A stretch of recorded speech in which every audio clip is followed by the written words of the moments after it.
तो GK GS का 150 number लिया जाएगा प्राथमिक शिक्षकों के लिए, ये कहीं से भी उचित नहीं है। बीपीएससी की पीटी ली जा रही है और उसी पैटर्न पे आप देखिए 150 क्वेश्चन, नेगेटिव मार्किंग, सारा सिलेबस उसी पैटर्न पे रखा गया है। जबकि होना ये चाहिए था कि जो टीईटी का पैटर्न है उसी तर्ज पर आप एक सुपर टीईटी के नाम से या जो भी नाम देते उसी पैटर्न पर आप परीक्षा लेते हैं।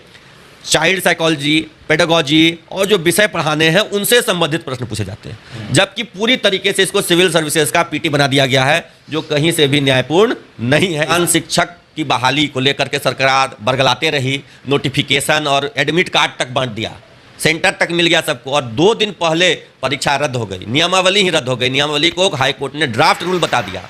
वही स्थिति होने जा रही है अभी वर्तमान अध्यापक बहाली का भी। हम लोग इसके लिए हाईकोर्ट जा रहे हैं, सारी तैयारी पूरी हो गई है। हाईकोर्ट के वरिष्ठ अधिवक्ता के नेतृत्व में फाइलिंग कर ली गई है, ड्राफ्टिंग हो गई है। कल इसको हाईकोर्ट में याचिका हम लोग फाइल कर देंगे और हमारी एकमात्र मांग है कि ये नियमावली अवैध है। जब हाई कोर्ट के डबल बेंच ने, डिवीजन बेंच ने प्रधान शिक्षक नियमावली के संदर्भ में कहा था कि कोई भी सर्विस रूल लाने से पहले उससे प्रभावित होने वाले कर्मियों के सजेशंस एंड ऑब्जेक्शंस लिए जाए, तो उस बात का अनुपालन विद्यालय अध्यापक भर्ती में क्यों नहीं हो रहा, नियमावली में क्यों नहीं हो रहा है। आप देखिए कि जो पे स्केल दिया गया है वो किसी राज्यकर्मी का पे स्केल ही नहीं है। अभी हमने हेडमास्टर की बहाली वाले में भी पे स्केल को लेकर के एक याचिका दायर की थी, उसमें सरकार का एफिडेविट है कि हम इसका पुनरीक्षण कर रहे हैं। तो जब एक मामले में पुनरीक्षण कर रही है तो दूसरे मामले में फिर से चाइनीज पे स्केल ला दिया गया, उसका हम लोग विरोध कर रहे हैं। कि जिस तरीके से प्रधान शिक्षक की बहाली रद्द हुई, विद्यालय अध्यापक की बहाली भी रद्द कर दी जाएगी माननीय उच्च न्यायालय के द्वारा और नियमावली को खारिज कर दिया जाएगा। दिक्कत यही है और बार बार मैं इसको दोहरा रहा हूं कि सरकार को बहाली करनी ही नहीं है।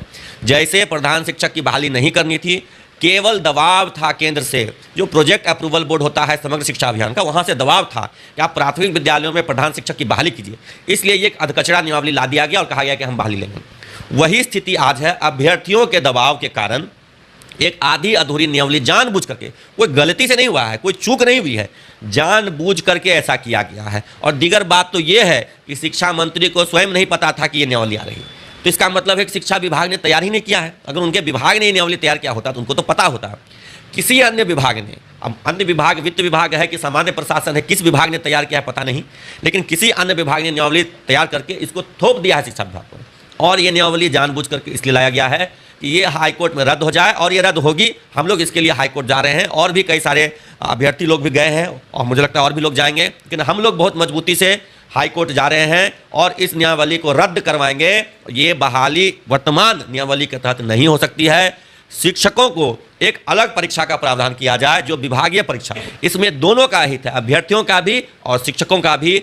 इस नियमावली को हम कतई स्वीकार नहीं करेंगे और जो सरकार की मंशा है कि बहाली नहीं हो, अभ्यर्थियों के साथ जो वो अन्याय करना चाहती है, उस मंशा में सरकार सफल होती दिख रही है। अभ्यर्थियों को बरगलाया जा रहा है। वर्तमान सरकार और उनके तेजस्वी भैया दोनों मिलकर के सरकार के साथ साजिश रच के बरगला रहे हैं अभ्यर्थियों को।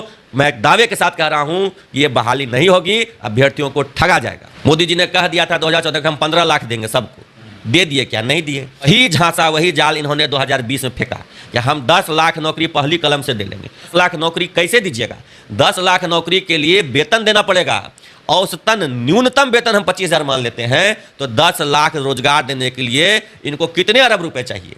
कहां से लाएंगे? फाइनेंस में व्यवस्था है क्या? वित्त मंत्री इनके जो है विजय चौधरी जी रोज सुबह शाम अखबार में मीडिया में कहते रहते हैं कि हमारी वित्तीय स्थिति बहुत खराब है, केंद्र से सहयोग नहीं मिल रहा है, केंद्र पैसा नहीं दे रही है।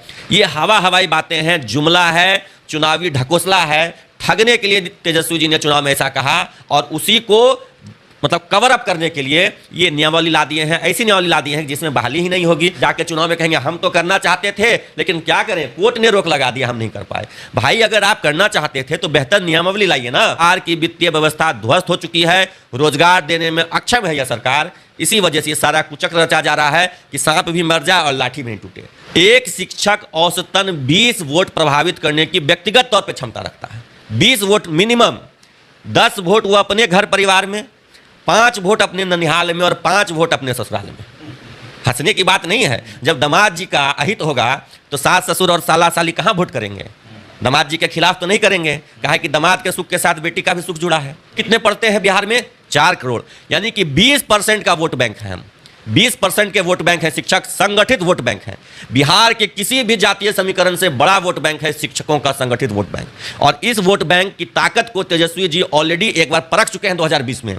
जो सबसे बड़ी पार्टी होने का वो दम भरते हैं, वो बिहार के नियोजित शिक्षकों के बल की वजह से वो दम भरते हैं। लेकिन इस चक्र में तेजस्वी जी का राजनीतिक करियर ध्वस्त हो रहा है। वो जो एक उभरते हुए नेता बिहार में बन रहे थे, वो सब कुछ खत्म हो जाएगा उनका।